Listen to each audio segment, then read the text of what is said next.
பிரமிக்க வைக்கும் ருத்ராட்ச சிவலிங்கம், 5 மரம் ஒருங்கிணைந்த அதிசய கோவில்.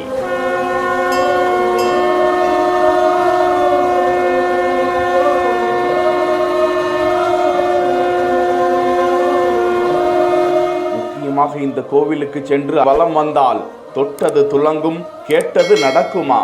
1.5 லட்சம் ருத்ராட்சத்தால செய்யப்பட்ட பிரம்மாண்டமான சிவலிங்கம், 5 மரமும் ஒரே இடத்துல ஒன்னா இணைஞ்சிருக்கும் அதிசயம். இந்த மரத்தை சுத்தி வந்தீங்கன்னா நீங்க வேணதெல்லாம் நடக்கும்னு சொல்றாங்க. தண்ணியில மிதக்கிற கல்லு இருக்க ஒரு சிவன் கோயிலை பத்தி சொல்றேன், சேவ் பண்ணிக்கோங்க. இங்க உங்க கையாலேயே 9 அடியில இருக்க சிவலிங்கத்துக்கு ருத்ராட்சத்தால அபிஷேகம் நீங்களே பண்ணலாம். உங்களுக்கு பிரசாதமா 5 கண்ணு ருத்ராட்சமா கொடுப்பாங்க. இந்த கோயிலுக்கு மேல 5 மரமும் ஒரே இடத்துல இருக்க மாதிரி ஒரு அதிசயம் இருக்கும். இந்த மரத்தை 27 தடவை செவ்வாய்க்கிழமை சுத்தி வந்தீங்கன்னா நீங்க வேண்டதெல்லாம் நடக்கும்னு சொல்றாங்க. இந்த கோவிலுக்கு அப்படியே பேக் சைட்ல தான் அந்த தண்ணியில மிதக்கிற கல்லும், இந்த இடம் ஃபுல்லா தண்ணி நிரப்பி படிகள் இங்க வைக்க போறதா சொன்னாங்க. நீங்க சிவன் பக்தரா இருந்தீங்கன்னா மறக்காம கமெண்ட் பண்ணுங்க. திருப்பத்தூர் மாவட்டத்தில் நாற்றம்பள்ளியில் அமைந்திருக்கும் இத்திருக்கோவிலில் தான் சுமார் 1.5 லட்சம் ருத்ராட்சங்களால் ஆன பிரம்மாண்ட சிவலிங்கத்தை காண முடிகிறது. அந்த கோவிலின் தலவிருட்சமாக இருக்கக்கூடிய அரச மரத்தோடு ஆலம், வேலம், வில்வம், வேப்பம் உள்ளிட்ட 5 மரங்களும் இணைந்து காணப்படும் நிலையில் இம்மரம் குறித்த கூடுதலான தகவல்களை டிராவல் வித் சிவி என்கிற இன்ஸ்டா பக்கத்தில் வெளியிட்டிருக்க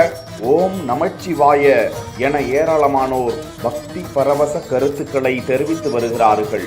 1.5 லட்சம் ருத்ராட்சத்தால செய்யப்பட்ட பிரம்மாண்டமான சிவலிங்கம், 5 மரமும் ஒரே இடத்துல ஒன்னா இணைஞ்சிருக்கும் அதிசயம். இந்த மரத்தை சுத்தி வந்தீங்கன்னா நீங்க வேணதெல்லாம் நடக்கும்னு சொல்றாங்க. தண்ணியில மிதக்கிற கல்லு இருக்க ஒரு சிவன் கோயிலை பத்தி சொல்றேன், சேவ் பண்ணிக்கோங்க. ஹலோ நமஸ்தே, நான் உங்க சிவி. இதோட நேம் ஸ்ரீ மகா ருத்ராஜா ஆலயம், நாற்றம்பள்ளின்ற ஊர்ல இருக்கு. கூகுள் மேப்ல சிவன் கோவில் நாற்றம்பள்ளின்னு போட்டீங்கன்னா எக்ஸாக்டா லொகேஷன் கொண்டு போய் விட்டுரும். கிருஷ்ணகிரி டு வேலூர் ஹைவேல இருந்து 200 மீட்டர்ஸ் தான் நீங்க உள்ள போற மாதிரி இருக்கும். ஈஸியா அக்சஸ் பண்ணிக்கலாம். இங்க உங்க கையாலேயே 9 அடியில இருக்க சிவலிங்கத்துக்கு ருத்ராட்சத்தால அபிஷேகம் நீங்களே பண்ணலாம். உங்களுக்கு பிரசாதமா 5 கண்ணு ருத்ராட்சமா கொடுப்பாங்க. இந்த கோயிலுக்கு மேல 5 மரமும் ஒரே இடத்துல இருக்க மாதிரி ஒரு அதிசயம் இருக்கும். இந்த மரத்தை 27 தடவை செவ்வாய்க்கிழமை சுத்தி வந்தீங்கன்னா நீங்க வேண்டதெல்லாம் நடக்கும்னு சொல்றாங்க. இந்த கோவிலுக்கு அப்படியே பேக் சைட்ல தான் அந்த தண்ணியில மிதக்கிற கல்லும், இந்த இடம் ஃபுல்லா தண்ணி நிரப்பி படிகள் இங்க வைக்க போறதா சொன்னாங்க. நீங்க சிவன் பக்தரா இருந்தீங்கன்னா மறக்காம கமெண்ட் பண்ணுங்க. இந்த மாதிரி நிறைய கண்டென்ட்க்கு நம்ம பேஜை ஃபாலோ பண்ணிக்கோங்க. நெக்ஸ்ட் டைம் நீங்க ஏலகிரி, பெங்களூர், கிருஷ்ணகிரி சைடு போனீங்கன்னா இந்த கோயிலை மறக்காம விசிட் பண்ணிட்டு வாங்க.